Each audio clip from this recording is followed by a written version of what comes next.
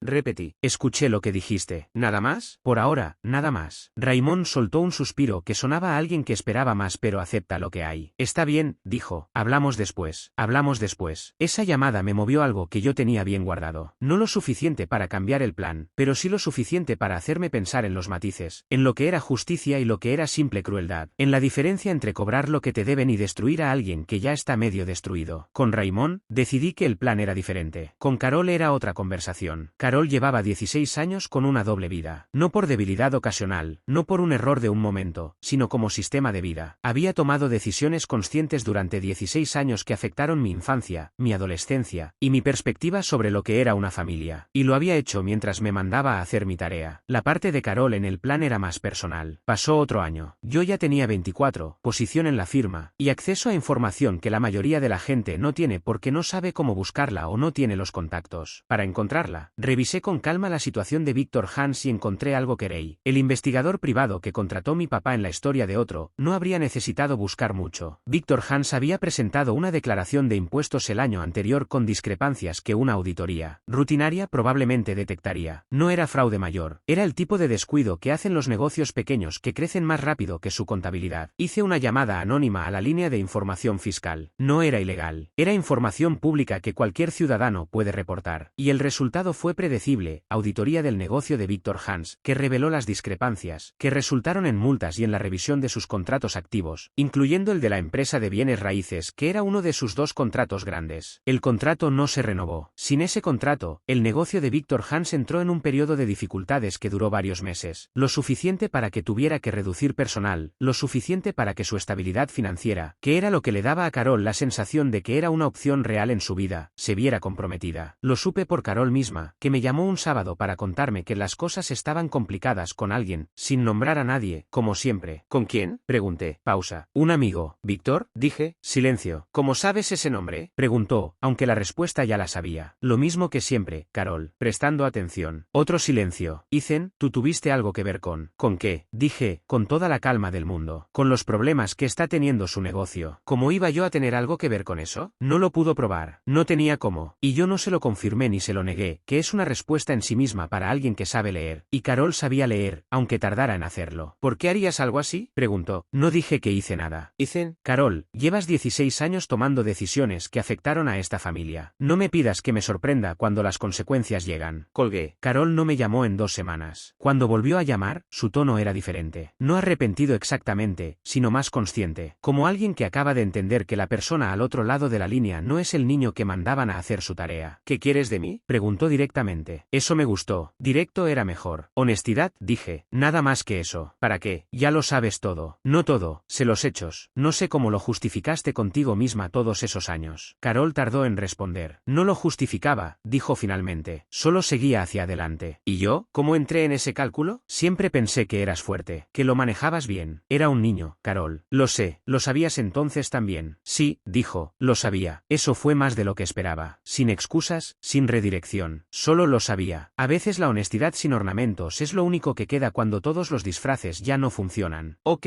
dije. Ok. Eso es todo lo que necesitaba escuchar. Esa llamada fue el punto de cierre de una parte del plan. No de todo el plan, porque todavía faltaba una pieza, pero sí de la parte de Carol. La parte que faltaba era Raymond. Raymond llevaba 2 años de estabilidad real cuando me llamó para decirme que la ferretería iba a cerrar y que él y su jefe Harold estaban buscando opciones. La cadena de ferreterías que compraba la mayoría de su inventario había cambiado condiciones de crédito y los números ya no cerraban. Yo llevaba 2 años en la firma, con acceso a clientes y recursos que la mayoría de la gente a mi edad no tiene, y me había especializado en exactamente ese tipo de problema. Negocios pequeños con estructura sólida pero problemas de flujo de caja que necesitan reestructuración financiera. ¿Qué tipo de números maneja el negocio?, le pregunté a Raymond. Silencio en la línea. ¿Para qué quieres saber eso? Porque es lo que hago, Raymond. Analizo negocios. Ethan, ¿no tienes que? ¿Quieres que lo vea o no? Pausa larga. Harold no va a querer que su empleado meta a su hijo en los números del negocio. Entonces dile que yo no soy solo tu hijo. Dile que soy un consultor financiero con 2 años de experiencia y acceso a capital de inversión que busca negocios con estructura sólida y problemas de liquidez transitoria. Silencio. ¿Puedes realmente ayudar?, preguntó Raymond. No lo sé hasta que vea los números. Vi los números. El negocio de Harold era exactamente lo que yo había descrito: estructura sólida, clientela leal, problema de flujo de caja por el cambio de condiciones del proveedor, restructurable, financiable, no en 2 semanas, pero en 6 meses, con el plan correcto y el capital correcto. Lo presenté en mi firma como una oportunidad de inversión menor pero sólida. Mi jefe directo, un tipo llamado Bill que valoraba el olfato sobre los títulos, lo revisó y dio el visto bueno para explorarlo. 6 meses después, Harold tenía un nuevo acuerdo de financiamiento, un proveedor alternativo, y un plan de crecimiento que lo llevó a abrir una segunda ferretería 2 años después. Raymond seguía trabajando ahí. Con el tiempo se convirtió en gerente de la sucursal nueva. Raymond me llamó cuando supo que era oficial. ¿Por qué hiciste esto?, me preguntó. Era un buen negocio, dije. Ethan, era un buen negocio y tú trabajas ahí. ¿Eso es todo? No, ¿qué más? Me tomó un momento responder. No porque no supiera la respuesta, sino porque era la primera vez que la decía en voz alta. Porque llevas 2 años siendo diferente y nadie más iba a notar que eso importa, así que noté yo. Raymond no dijo nada durante varios segundos. ¿Eso es un perdón?, preguntó. Es un reconocimiento, dije. El perdón lo vemos. Con eso trabajo. Había dicho exactamente lo mismo que Carol. El mismo lenguaje, la misma aceptación sin exigir más. Quizás eso era lo único que quedaba cuando todo lo demás se había dicho. Tenía 26 años cuando todas las piezas del plan estaban en su lugar. Víctor Hans había reconstruido su negocio en escala más pequeña pero sin los contratos que dependían de la estabilidad que yo había interrumpido. Carol seguía viéndolo, pero con menos frecuencia y de manera diferente, más consciente de los costos. Raymond estaba en la mejor posición de su vida adulta, probablemente. Harold tenía su segunda ferretería, y yo tenía mi trabajo, mi apartamento, y la distancia exacta de todo lo que había dejado atrás. La venganza que yo quería no era destruir a nadie, era demostrar que podía mover las piezas cuando quería y que el chico que aprendió a sobrevivir solo también podía decidir cuándo ayudar y cuándo cobrar. Eso no necesitaba anunciarse, solo necesitaba ocurrir. Un domingo de octubre, fui a visitar a mis padres. No juntos, porque ya no vivían juntos. Raymond se había mudado a un apartamento cerca de la ferretería nueva. Carol seguía en la la casa de siempre. Los visité por separado, como lo que eran, dos personas con las que comparto historia pero no necesariamente futuro. Con Raymond comimos en un restaurante cerca de su apartamento. Pedimos hamburguesas, hablamos del negocio, del equipo de fútbol americano que los dos seguíamos aunque por razones diferentes, de cosas sin gran peso. Al final, cuando esperábamos la cuenta, Raymond dijo, ¿estamos bien tú y yo? Estamos trabajando en eso, dije. ¿Cuánto tiempo más? No lo sé, pero estamos trabajando. Ok,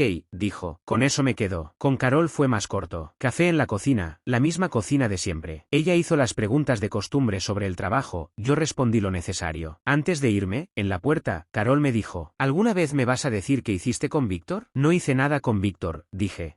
Carol, si alguna vez hice algo, lo hice por mí. No por ti, no por papá, por mí. Porque necesitaba saber que podía. Me miró. ¿Y pudiste? Sí. ¿Y ahora? Ahora seguimos. Me subí al carro y manejé de vuelta a mi vida, que es mía, que la construí solo, que no le debo a nadie excepto a los años que pasé mirando desde las escaleras y aprendiendo que el mundo no te explica las reglas, las descubres o te aplasta. A mí no me aplastó. Eso ya fue suficiente. La moraleja. No todos los hijos gritan, algunos toman nota. Comparte tu opinión en los comentarios. No olvides suscribirte al canal Traición del Reddit y activar las notificaciones.